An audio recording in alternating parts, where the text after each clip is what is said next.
अगली प्रॉब्लम थी इस जहाज से तेल निकालना और इस पूरे जहाज को रेस्क्यू करना ताकि ये जहाज यहीं ना पड़ा रहे। इंजीनियर्स ने जब इस जहाज को देखा तो उन्होंने इसको कंस्ट्रक्टिव टोटल लॉस डिक्लेयर कर दिया। इसका मतलब कि इस जहाज को बचाने का कोई चांस नहीं बचा, इस जहाज को दोबारा इस्तेमाल नहीं किया जा सकता। एक ही ऑप्शन था कि इस पूरे जहाज को डिसअसेंबल किया जाए, उसके तमाम स्पेयर पार्ट्स जो हैं उनको बेच दिया जाए। सबसे पहले इस जहाज के अंदर 19 लाख लीटर फ्यूल मौजूद था क्योंकि ये फुली लोडेड शिप थी और इसने जस्ट अभी चलना ही शुरू किया था।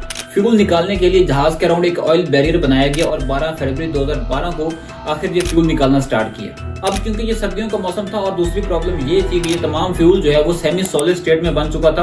अब इसको दोबारा रीहीट करने की भी जरूरत थी उसको बाहर निकालने के लिए। हीट करने के बाद एक दूसरी टैंकर शिप का इस्तेमाल किया गया और पंप के जरिए से इस ऑयल को उस शिप के ऊपर लोड किया गया। तो ये करने के लिए इनको 1 महीने से ज्यादा का वक्त लगा। 24 मार्च तक यह प्रोसेस चलता रहा। अब उससे अगली चीज, इस जहाज को दोबारा यहाँ से खड़ा करके वापस लेकर जाना था। ये अपने आप में एक पूरा इंजीनियरिंग प्रोसेस था। इसके लिए एक स्टील स्ट्रक्चर बनाया गया ताकि इस जहाज को सीधा किया जा सके और इसके ऊपर काम शुरू हुआ तकरीबन 1 साल के बाद, अप्रैल 2013 में जाकर। इसके बाद जहाज के ऊपर वाली साइड पर बहुत बड़े बड़े बक्से लगाए गए और इन बक्सों को पानी के साथ भरा गया ताकि वजन आए और जहाज को सीधा किया जा सके। और इन रस्सियों का केबल्स की तरह इस्तेमाल करके खींचा गया ताकि इनको वेट्स की तरह इस्तेमाल किया जा सके। इन वाटर टैंक बक्सों को केसन करके बुलाया जाता है और टोटल में 15 बक्से लगाए गए यहाँ पे। 16 सितंबर 2013 एक्चुअल प्रोसेस शुरू हुआ कनकॉर्डिया को सीधा करने का। अब अगली स्टेज थी इस जहाज को पानी के ऊपर तैराना। इसके लिए और बक्सों का इस्तेमाल किया गया जो दूसरी तरफ जहाज के लगाए गए और इन केसन से पानी को निकाल दिया गया ताकि जहाज ऊपर फ्लोट कर सके। और जैसे जैसे पानी निकलता गया ये जहाज भी उनके साथ ऊपर ऊपर फ्लोट करता आया।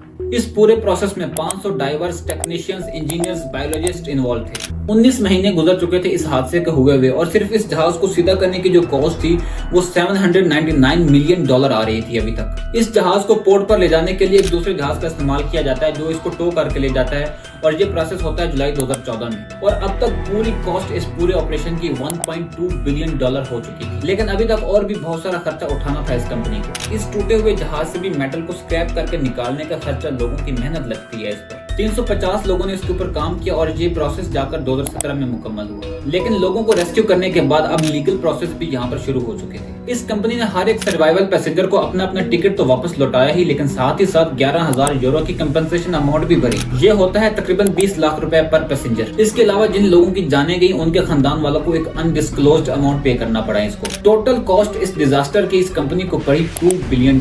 लेकिन एक सवाल आपके दिमाग में जरूर होगा कि आखिर जहाज के कैप्टन के साथ क्या हुआ। ये बंदा इकलौती वजह था इस पूरे हादसे का क्योंकि इसने अपने पैसेंजर से झूठ बोला, उनको टाइम पर इन्फो नहीं किया और जब जहाज डूबने लगा तो सबसे पहले ये खुद भाग गया वहां से। इस हादसे के बाद इस कैप्टन की झूठ बोलने की आदत नहीं गई। जब अदालत के अंदर केस चल रहा था तब इस कैप्टन ने बताया कि जब 60 से 7 डिग्री तक जहाज झुका हुआ था तब मेरा पैर फिसला और मैं लाइफ बोट के अंदर गिर गया। जाहिर सी बात है ये बात बिल्कुल इलॉजिकल लगती है। जज ने जरा सा भी यकीन नहीं किया उसकी बात के ऊपर और इस आदमी के ऊपर मैनस्लॉटर का केस लगाया गया और इस आदमी को तकरीबन 16 साल की सजा मिली। आगे जाकर शटीनो के बारे में कुछ और इंटरेस्टिंग फैक्ट सामने आते हैं। मारियो पैलम्बो, जिनकी बात मैंने शुरू में की थी वीडियो के, साल 2003 में शटीनो इनके अंडर काम करते थे और उन्होंने बताया था कि शटीनो हमेशा से ही एक ऐसा झूठा इंसान रहा है। उनका कहना था कि काफी केसेस में अपनी गलतियां एडमिट करने की बजाय शटीनो उसके ऊपर झूठ बोलना प्रेफर करता था। उस रात इत्तेफाक की बात थी कि उस जहाज के अंदर एक और जहाज के कैप्टन मौजूद थे, रोबर्टो बोसियो। कोस्टा सेरेना जहाज के ये कैप्टन थे, लेकिन उस रात ये कॉनकॉर्डिया में ही थे। लेकिन ये शटीनो की तरह भागे नहीं थे बल्कि ये जहाज के अंदर ही थे और आखिर तक लोगों की मदद करते रहे थे।